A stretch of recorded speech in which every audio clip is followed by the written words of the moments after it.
हाय बच्चों, नमस्कार। तो आज की इस वीडियो में हम लोग बात करेंगे बच्चों कक्षा 6 के बारे में। जो साइंस की जो बुक है, विज्ञान की जो किताब है, इसके ऊपर हम लोग बात करने वाले हैं बच्चों। और यह वीडियो उन सभी बच्चों के लिए काफ़ी ज़्यादा ज़रूरी होगा जो बच्चे ट्यूशन नहीं जाते हैं, या तो फिर जो बच्चे ट्यूशन जाते हैं पर उनको साइंस की वीडियो समझ में नहीं आती, साइंस क्लास समझ में नहीं आता है, तो उनको ये वीडियो देखने से उन्हें दिमाग में काफ़ी ज़्यादा समझ आएगी। तो आशा करूंगा बच्चों ये वीडियो आप पूरा देखें हैं। और इस वीडियो को शुरू करने से पहले बच्चों आप एक कॉपी और कलम लेकर बैठे और वीडियो को बीच बीच में रोक करके वीडियो को जरूर आप रोक करके इनका जो डेफिनेशन होगा, परिभाषा होगा, उन्हें आप नोट करते जाएं। और इससे आपका एक पूरा लेक्चर बहुत ही अच्छे तरीके से तैयार होगा बच्चों। ठीक है, यह जो वीडियो होगी वो NCERT और झारखंड बोर्ड सभी बच्चों के लिए जरूरी है।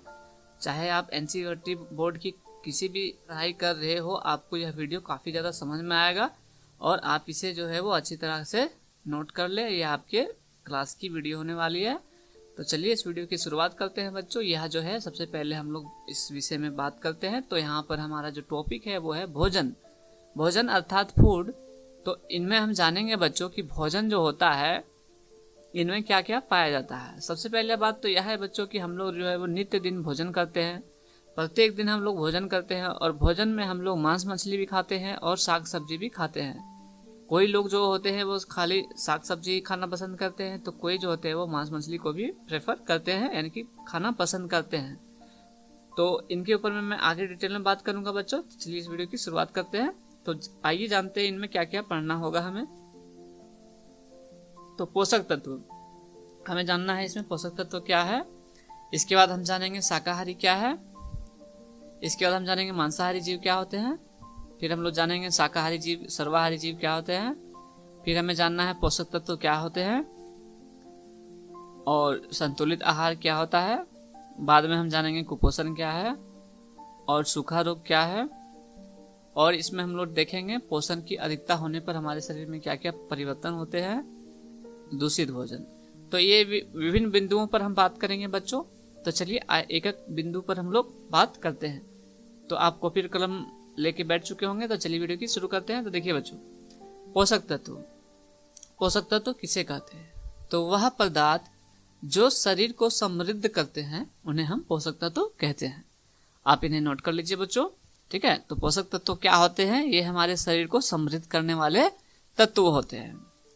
अब देखिए ये पोषक तत्व हमारे शरीर में क्या क्या काम करते हैं, इनके बारे में हम देखते हैं। तो देखिए बच्चों, यह ऊतकों का निर्माण और उनकी मरम्मत का कार्य करते हैं। ये जो पोषक तत्व होते हैं ये हमारे शरीर में ऊतक का निर्माण करते हैं। ऊतक के बारे में हम और आगे डिटेल में पढ़ेंगे बच्चों, लेकिन मैं आपको एक शॉर्टकट में बता दूं तो हमारा जो शरीर है, शरीर हमारा जो है वो कोशिकाओं से बना हुआ होता है।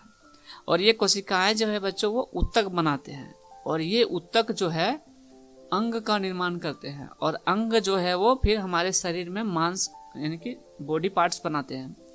तो आप समझ जाइए कि मतलब कि मांस बनाने के लिए हमारे शरीर में ऊतक काफी ज्यादा इंपॉर्टेंट होते हैं। ठीक है, नेक्स्ट पॉइंट पे बात करते हैं। तो क्या है? यह शरीर को ऊष्मा और ऊर्जा प्रदान करते हैं। पोषक तत्व है जो हमारे शरीर को ऊष्मा और ऊर्जा प्रदान करते हैं। देखते होंगे बच्चों आप लोग, अगर 2 दिन खाना नहीं खाओ तो आपके शरीर जो होती है वो कमजोर हो जाती है। तो इसका क्या मतलब है कि हम लोग जब भोजन ग्रहण करते हैं, भोजन खाते हैं, तो इससे हमें क्या मिलता है? ऊर्जा। और साथ ही साथ आप देखते होंगे कि आपका बॉडी जो है वो गर्म होता है, नित्य हमेशा गर्म होता है, रात दिन चाहे कभी भी आप देख लीजिए आपका बॉडी हमेशा गर्म होता है। तो बॉडी को गर्म रखने के लिए भी हमारे शरीर में पोषक तत्व की जरूरत होती है। नेक्स्ट बिंदु है कि यह हमारे शरीर को ऊर्जा देती है और यह ऊर्जा हमारे सभी क्रियाओं को करने के लिए आवश्यक होती है। जैसे कि आप देख सकते हैं जिम करना या कोई भी मानसिक रूप से कोई भी काम करना, ये सभी काम करने के लिए बच्चों हमें शारीरिक बल की आवश्यकता होती है। और यह जो बल है हमें कौन देता है? भोजन में उपस्थित पोषक तत्व। आगे हम इन पोषक तत्वों के बारे में बात करेंगे बच्चों, लेकिन चलिए अब शुरू करते हैं आगे की पॉइंट। अब देखिए शाकाहारी जीव। शाकाहारी यानी कि शाकाहारी, यह जो वर्ड है बच्चों बनता है 2 शब्दों से, शाक प्लस आहारी, यानी कि वैसे जीव, वैसे जंतु जो केवल पौधे व उसके उत्पाद को भोजन के रूप में खाते हैं वे जंतु को हम शाकाहारी कहते हैं।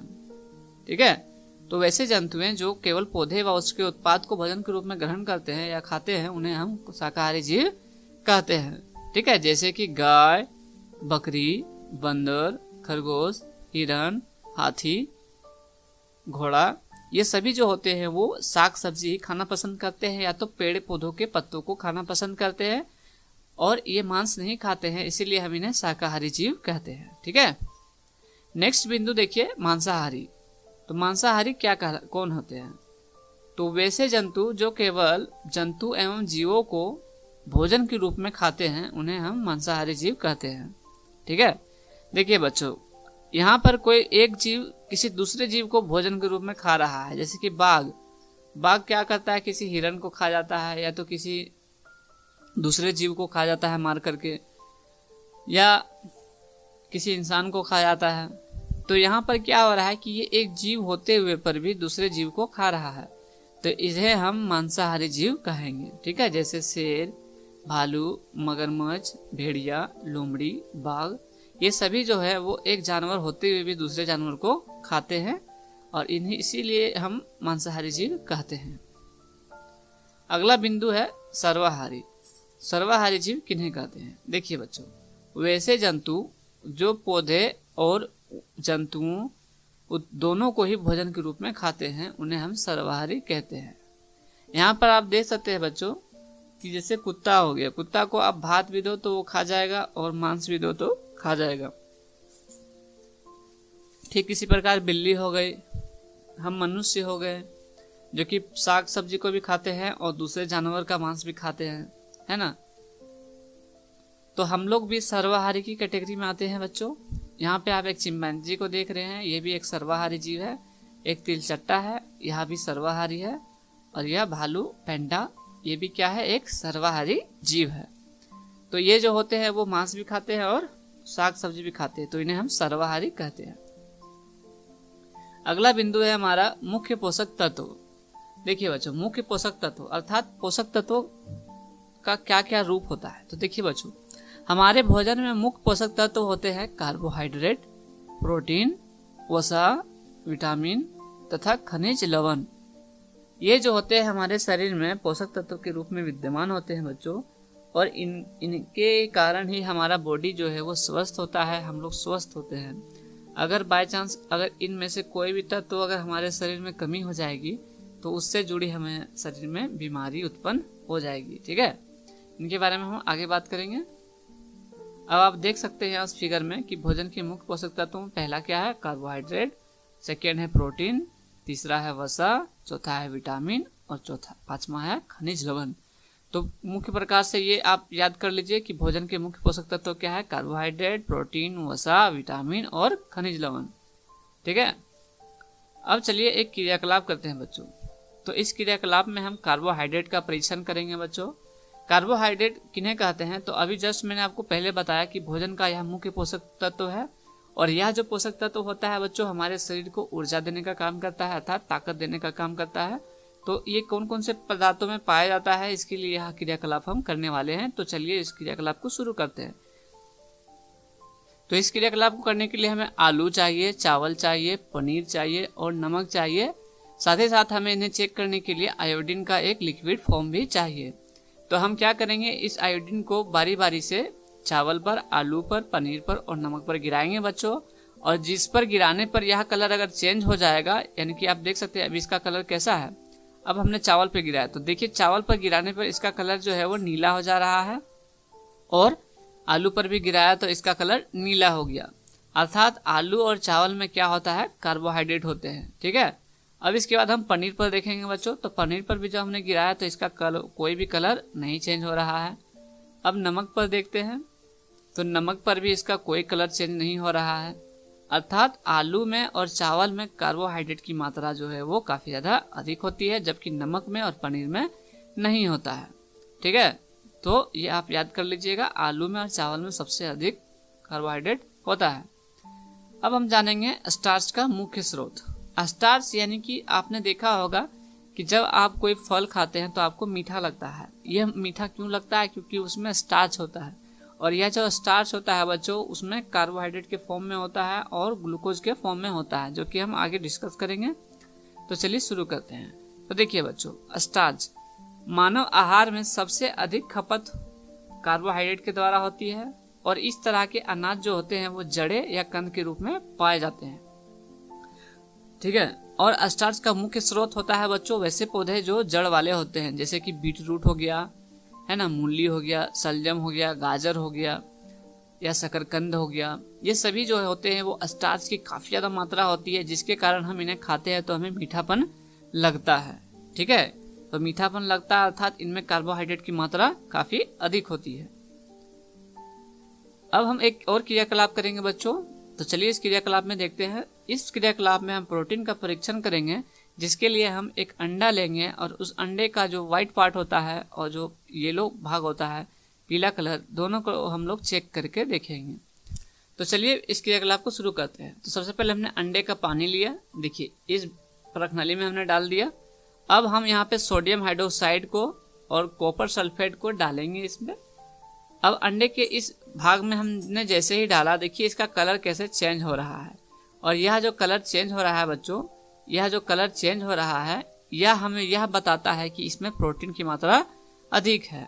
इसीलिए आप समझ सकते हैं कि अंडे में प्रोटीन की मात्रा अधिक होती है, यानी कि अंडे को खा करके हम अपने शरीर में प्रोटीन की मात्रा को ठीक कर सकते हैं। अब आगे हम लोग एक और क्रियाकलाप करेंगे बच्चों, जिस क्रियाकलाप में हम देखेंगे वसा का परीक्षण, अर्थात वैसे पदार्थ जिनमें तेल की मात्रा होती है। तो इस क्रियाकलाप को करने के लिए हमें आलू चाहिए, बादाम चाहिए, और ये एक पानी है, ठीक है। तो अब हमने क्या करना है, बारी बारी से सभी को कूट लेना है। आलू को भी हमने कूट लिया, बादाम को भी कूट लिया, ठीक है, और ये जैसा का तैसा ले लिया। अब हम एक एयरबड की सहायता से हम इनमें कुछ लिख रहे हैं, एन लिख रहे हैं। तो बादाम का भी हमने एक बार पेस्ट से एन लिख दिया, ठीक है। अब देखिए बच्चों क्या होता है, सभी को हमने धूप में सूखने के लिए दे दिया। थोड़ी देर के बाद हम देखेंगे कि जो आलू का जो पानी था, इससे जो लिखा था इसमें हमें कुछ भी दिखाई नहीं दे रहा है। ये जो पानी से भी कुछ लिखा था ये भी दिखाई नहीं दे रहा है, लेकिन बादाम का तेल से यहाँ पे आप देख सकते हैं एन यहाँ पे आपको दिखाई दे रही होगी। तो इससे आप क्या समझते हैं कि इनमें जो है वो वसा पाई जाती है, अर्थात तेल पाया जाता है। नेक्स्ट क्रियाकलाप को करते हैं और इनमें हम जानेंगे जल का परीक्षण। तो आपने देखा होगा बच्चों, जब भी हम लोग टमाटर को कट करते हैं तो टमाटर को कट करने पर उससे पानी निकलता है, जैसा कि आप देख सकते हो। चाहे आप खीरा कट करें या तरबूज कट करें, उनमें पानी पाया जाता है। तो इससे हम क्या समझते हैं कि किसी भी फल में पानी की मात्रा होती है, ठीक है। अब देखिए जल क्या है। देखिए बच्चों, जल एक अकार्बनिक पदार्थ है और मानव शरीर का लगभग 60 से 75 भाग पानी का बना हुआ है। यानी कि हमारा जो शरीर है बच्चों, वो पानी की मात्रा काफी अधिक होती है। हमारा शरीर जो है वो लगभग 60% पानी ही पानी है।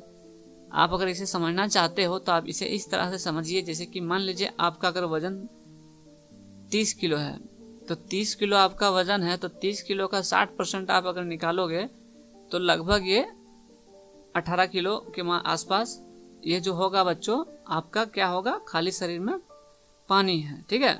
इस प्रकार से आप समझ लीजिए कि हमारा बॉडी जो है वो लगभग 60 से 75% पानी होता है, ठीक है। और पानी जो है वो हमारे शरीर से पसीना या वाष्पन द्वारा शरीर को ताप को नियंत्रण करता है। आपने देखा होगा कि जब आपको गर्मी लगती है तो आपको पसीना आता है, तो पसीना आने पर क्या होता है, हमारी बॉडी जो होती है वो ठंडा हो जाती है। तो इसलिए पसीना निकलता है, और पसीना निकलने के लिए पानी की आवश्यकता होती है, जो कि हमें भोजन से मिलता है। साथ ही साथ भोजन को पचाने के लिए या पाचन तंत्र को पूरा करने के लिए भी हमारे शरीर में पानी की आवश्यकता होती है बच्चों, ठीक है। अगर पानी की कमी हो जाएगी हमारे बॉडी में तो हमारा बॉडी जो है वो निर्जलीकरण हो जाएगा, जिसे इंग्लिश में हम डिहाइड्रेशन कहते हैं। तो इस बीमारी से बचने के लिए हमें जो है वो हमेशा पानी पीने की आवश्यकता होती है।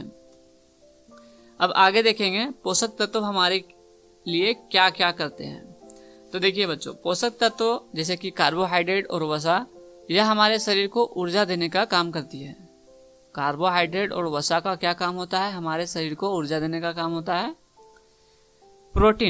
प्रोटीन का काम होता है बच्चों, यह हमारे शरीर में कटे फटे अंगों की मरम्मत करने में सहायक होते हैं। साथ ही साथ यह हमारे शरीर की वृद्धि में सहायक होते हैं। जैसे कि आप देख सकते हो कि आप 2 साल पहले या 4 साल पहले छोटे थे, अभी आप थोड़े बड़े हो गए हैं। तो ये जो बड़े होने का जो कारण है, इसका मतलब क्या है कि आपके शरीर में प्रोटीन की मात्रा बढ़ती हुई जाती है और ये प्रोटीन के कारण आपका शरीर जो है वो बढ़ता है। विटामिन और खनिज लवण। तो विटामिन और खनिज लवण क्या होते हैं बच्चों? ये हमारे शरीर को स्वस्थ रखने में सहायक होते हैं। साथ ही साथ किसी भी रोग से लड़ने के लिए हमारे शरीर को हेल्प करते हैं। रुक्षांश। रुक्षांश का काम होता है बच्चों, बिना पचे हुए भोजन को शरीर से बाहर निकालने में सहायता करना। जल। जल हमारे शरीर के लिए पोषक तत्वों को अवशोषित करने में सहायक होता है। आपने देखा होगा कि जब भी आप भोजन करते हैं तो आपको पानी की आवश्यकता होती है। बिना पानी के आप भोजन खा ही नहीं सकते हो, या तो बिना पानी के आप भोजन बना ही नहीं सकते हो। तो उसी प्रकार हमारे शरीर में जो है वो पानी मदद करती है पोषक तत्वों को सोखने के लिए हमारे बॉडी को। ठीक है, अब देखिए विटामिन के प्रकार। तो बच्चों विटामिन जो है वो यहाँ पे कितने प्रकार के होते हैं आप देख लीजिए। Vitamin A, vitamin B, vitamin C, vitamin D, vitamin E और विटामिन के। तो यहाँ पे आप देख लीजिए कि ये जो विटामिन है हमारे शरीर में अनेक प्रकार की होती है और अलग अलग विटामिन का अलग अलग काम है बच्चों, इसके बारे में हम देखेंगे।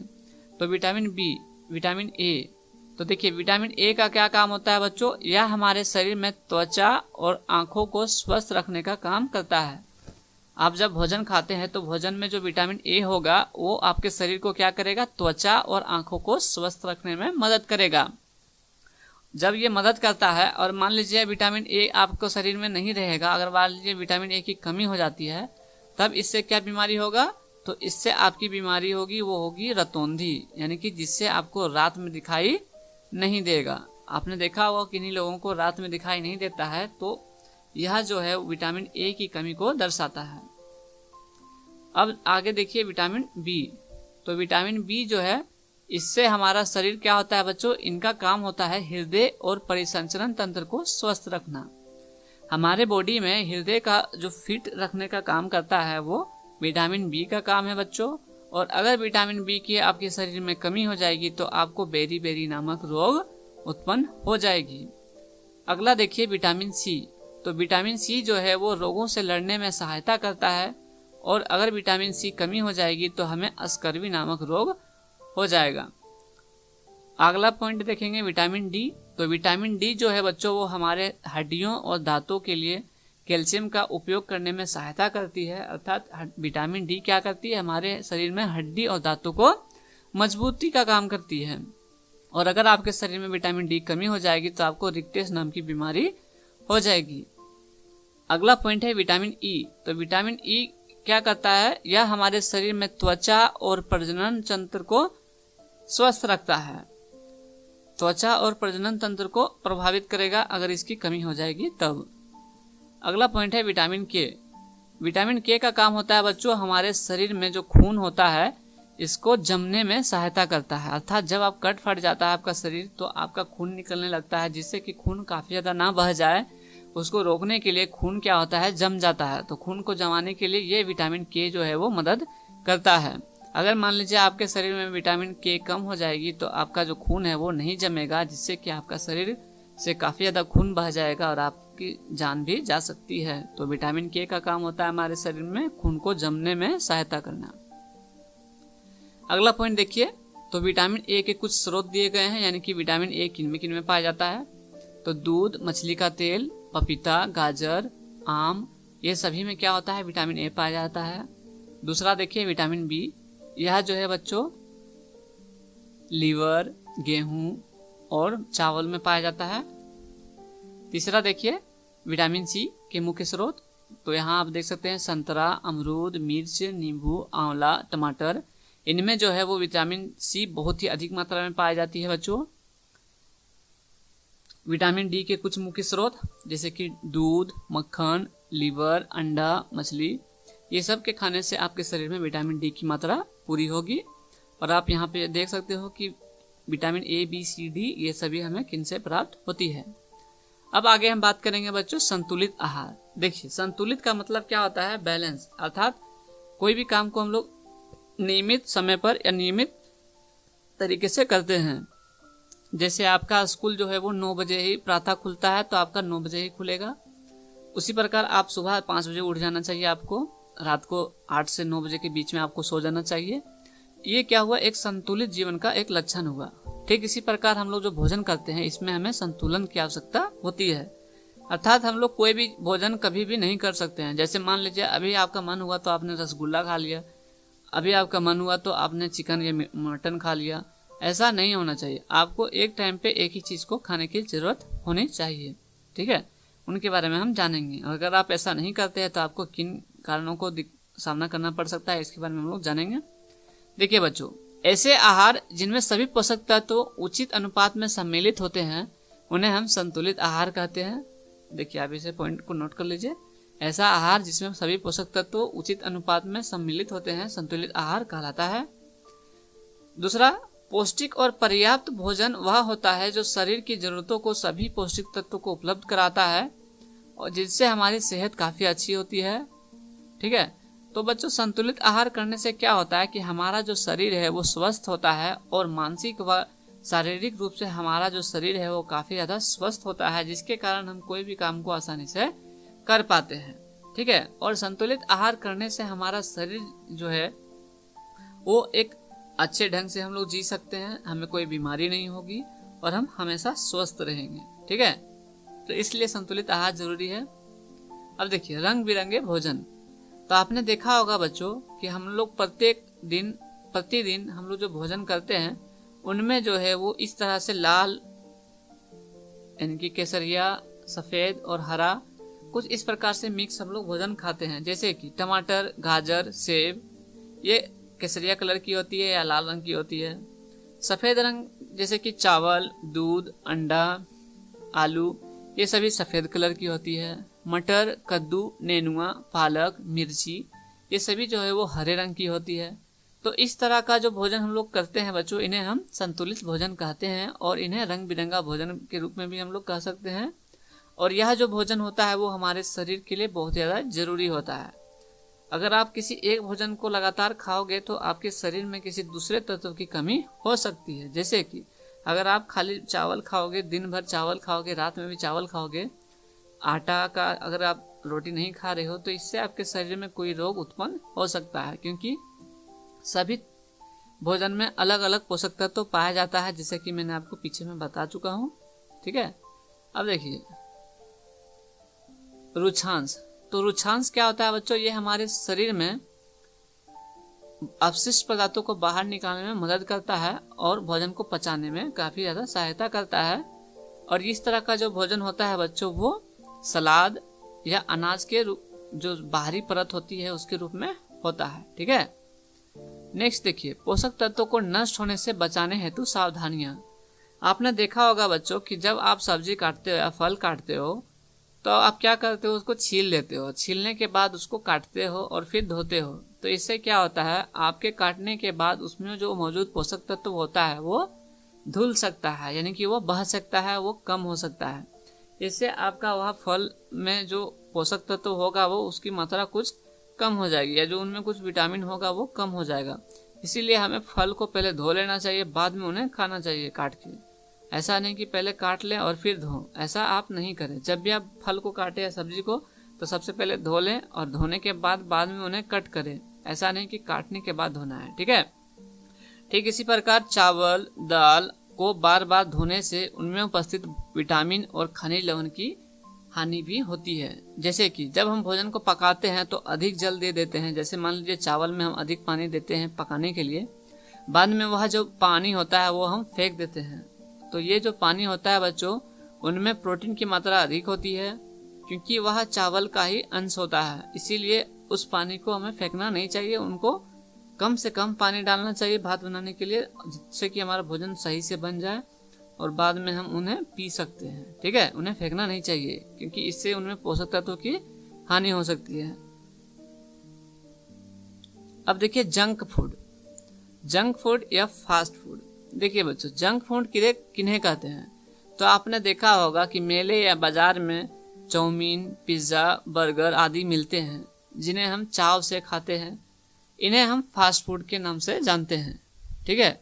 और आप समझ सकते हैं कि ये जो भोजन होता है वो काफ़ी ज़्यादा पौष्टिक तत्व वाला नहीं होता है। इनमें पौष्टिक तत्व ना के बराबर होता है, जो हमारे शरीर के लिए अच्छा नहीं होता है, और इन्हें ज़्यादा खाने से हमारा शरीर बीमार पड़ सकता है और हमें बीमारियां हो सकती है।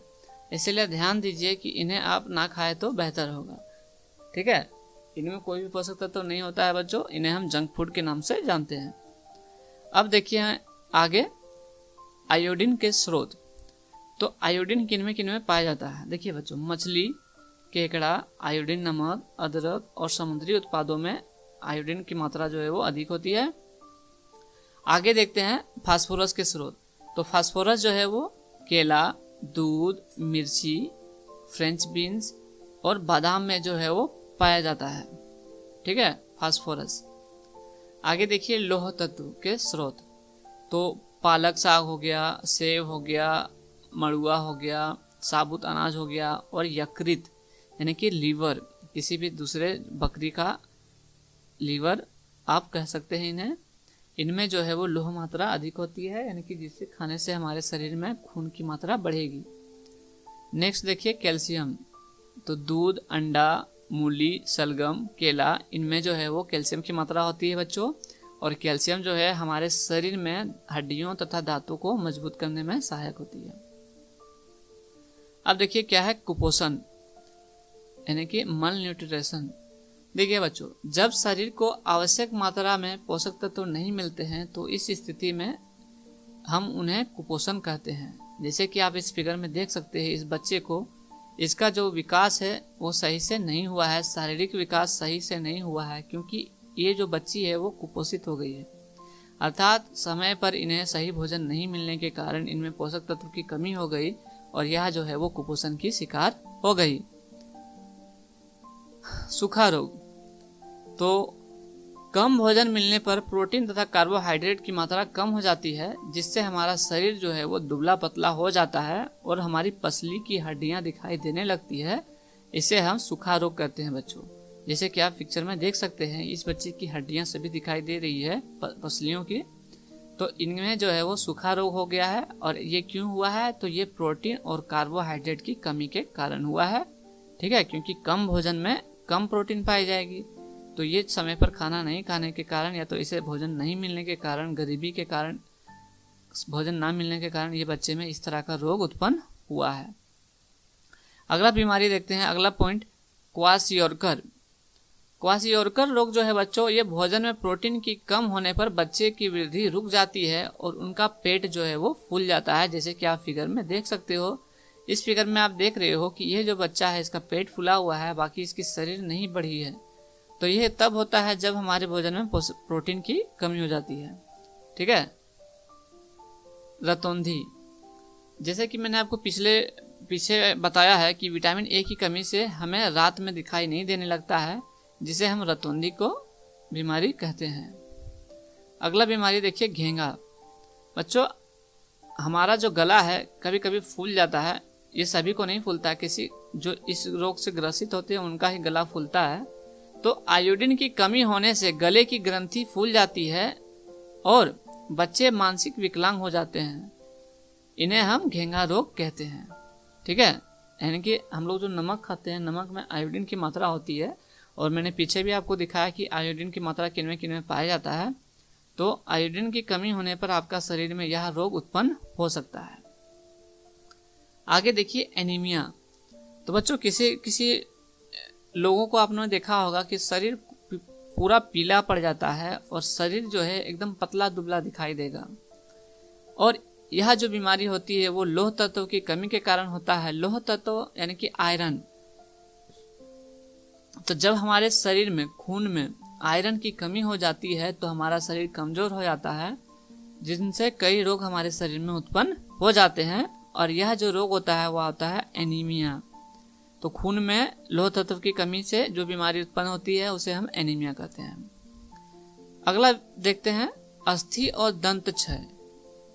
देखिए बच्चों, कैल्शियम की कमी से हड्डियां और दांतें कमजोर हो जाती है। जैसे कि आप देख सकते हैं यहाँ कि इनके दांत जो है कमजोर हो गई है, आप देख सकते हैं इस फिगर में। तो ये जो बीमारी है वो अस्थि और दंत क्षय का एक उदाहरण है। जिसका कारण मुख्य है कैल्शियम की कमी। यानी कि भोजन में ऐसा भोजन यह कर रहा होगा जिसमें कैल्शियम की कमी होगी, तब यह बीमारी हो सकती है। ठीक है, कभी कभी यह बीमारी जो है बच्चों ज़्यादा मीठा खाने या ज़्यादा चॉकलेट खाने की वजह से भी यह हो सकता है। ठीक है, पोषण की अधिकता। आपने अभी तक देखा कि पोषण की कमी के कारण शरीर में बीमारियां हो जाती है और अलग अलग बीमारियां उत्पन्न होने लगती है। लेकिन क्या होगा जब अगर हमारा शरीर ज़्यादा भोजन करने लगे और ज़्यादा पोषक तत्व मिलने लगे, तब हमारा शरीर में क्या होता है। तो इस कारण में क्या होता है बच्चों कि ज़्यादा भोजन मिलने पर उनमें अगर ज़्यादा पोषक तत्व होता है तो इनसे जो रोग उत्पन्न होता है वो होता है मोटापा, जैसा कि आप देख सकते हैं इस पिक्चर में। और यह मोटापा को जन्म देता है जिससे कि हमारे शरीर में बहुत सारी अलग अलग बीमारियां उत्पन्न होने लगती है। तो हमें ध्यान देना चाहिए कि हमें भोजन एक संतुलित रूप में खाना है, यानी कि एक निश्चित दिन में निश्चित मात्रा में ही भोजन करना चाहिए। ज़्यादा भोजन खाने से भी हम जो है वो मोटे के शिकार हो सकते हैं और मोटापा होने पे हमें अलग अलग बीमारियां हो सकती है। अगला बिंदु है दूषित भोजन। देखिए बच्चों, आपने अक्सर देखा होगा होटलों में या तो सड़क के किनारे जो ठेले वगैरह में जो मिलता है खाने के लिए, वहाँ पे अक्सर देखा होगा कि अगर आसपास नली है, गंदी नाली है, तो नाली में मक्खियाँ होती है और ये जो मक्खियाँ होती है उन पे बैठते रहती है और वहाँ से उड़ करके ये कभी कभी भोजन पर भी आके बैठती है। तो मक्खियाँ तो ठीक है बच्चों, बैठती है उड़ के, ये तो सही बात है, लेकिन मक्खियाँ जो होती है उनके अपने साथ में रोगाणु को वो ढोती है, यानी कि रोगाणु जो है वो उनके साथ चिपकी हुई होती है मक्खियों में। ये क्या करते हैं, जाके भोजन पे बैठती है और भोजन में क्या करता है, भोजन को वो दूषित करती है, जिसके बाद हम भोजन को अगर ग्रहण करते हैं या भोजन को खाते हैं तो हम बीमार पड़ सकते हैं। इसीलिए हमें भोजन को साफ सुथरा रखना चाहिए, जिन पर किसी मक्खी को बैठने नहीं देना चाहिए, अर्थात हमें भोजन को ढक के रखना चाहिए।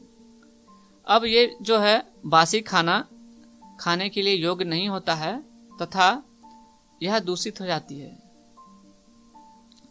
तो हम भोजन को ताज़ा रखने के लिए फ्रिज में रख देते हैं बच्चों, जिससे भोजन जो है वो फ्रेश होती है। ठीक है, अब इसे भी जानें तो यह झारखंड के खुद्दीराम मुंडा जी के बारे में बताया जा रहा है। विश्व संस्कृति उत्सव में रांची के नामकुम प्रखंड के 2 किसान खुद्दीराम मुंडा और जूलियस तिग्गा, ये दोनों प्रतिष्ठित श्री श्री श्रेष्ठ कृषि साधक वेवानल अवार्ड से सम्मानित किया गया है। यह अवार्ड इन्हें रसायन मुक्त जैविक खेती में योगदान देने के लिए दिया गया था। जैविक खेती के बारे में हम और आगे क्लास में पढ़ेंगे बच्चों। आपको शॉर्ट में बता दूं कि ये जैविक खेती होती क्या है। तो आपने अक्सर देखा होगा कि जब भी आप खेत में या तो अपने घर के आसपास सब्जी लगाते हैं तो उनमें जो है वो हमें गोबर को देना चाहिए, गोबर की खाद का उपयोग करना चाहिए। उनमें हमें यूरिया या पोटास नहीं डालना चाहिए ऊपर से, क्योंकि ये जो यूरिया और पोटास होते हैं ये रसायन होते हैं, अर्थात ये एक तरह का दवाई होता है। इनके डालने से हमारा जो खेत है वो खराब होता ही है, साथ ही साथ उनमें जो केचुए होते हैं, जिन्हें जोक भी बोलते हैं झारखंड में अलग अलग जगहों पर, ये जोक जो होते हैं वो मर जाते हैं, जिनसे कि खेत में हमारा रसायन की मात्रा बढ़ जाती है, जिनसे हमारा भोजन जब हम खाएंगे तो हमें भी रसायन हमारे शरीर के अंदर में हो जाएगा। तो ये जो 2 लोग थे खुद्दीराम मुंडा और जूलियस तिग्गा, इन्होंने सबसे पहले जैविक खेती का निर्माण किया, अर्थात इन्होंने कोई भी खाद को नहीं डाला, केवल और केवल घास गोबर के खाद को डाला, जिससे कि इन्हें बाद में अवार्ड दिया गया। ठीक है, अब इस चैप्टर में हमने क्या क्या सीखा बच्चों? तो इस चैप्टर में हमने सीखा कि हमारे भोजन में मुख्य पोषक तत्व क्या क्या होता है, कार्बोहाइड्रेट, प्रोटीन, वसा, विटामिन तथा खनिज लवण, ये आपने याद कर लिया है। दूसरी बात, इसमें हमने सीखा कि रुक्षांश और जल भी भोजन का एक आवश्यक अंग होता है। तीसरा पॉइंट, कार्बोहाइड्रेट और वसा हमारे शरीर को मुख्य ऊर्जा प्रदान करते हैं। प्रोटीन तथा खनिज लवण की आवश्यकता से हमारे शरीर की वृद्धि होती है। विटामिन हमारे शरीर को निरोग रखने में सहायता करते हैं, यानी कि ये हमारे शरीर में रोगों से लड़ने में सहायता करती है। 5वां, संतुलित आहार क्या होता है? तो संतुलित आहार में हमारे शरीर के लिए आवश्यक सभी पोषक तत्व तथा पर्याप्त रुक्षांश होते हैं और जल की उचित मात्रा भी सम्मिलित होती है। इसके बाद हमने सीखा कि हमारे शरीर में लंबे समय तक एक या एक से अधिक पोषक तत्वों की कमी होने पर हमारे शरीर में रोग उत्पन्न हो जाता है। ठीक है, तो इसी के साथ बच्चों इस वीडियो में बस इतना ही। आशा करता हूँ यह वीडियो आपको जरूर समझ में आई होगी। अगर समझ में नहीं आया होगा तो इस वीडियो को दोबारा देखें बच्चों, और आगे की वीडियो में मैं इनके प्रश्न उत्तर का भी वीडियो डालने वाला हूँ।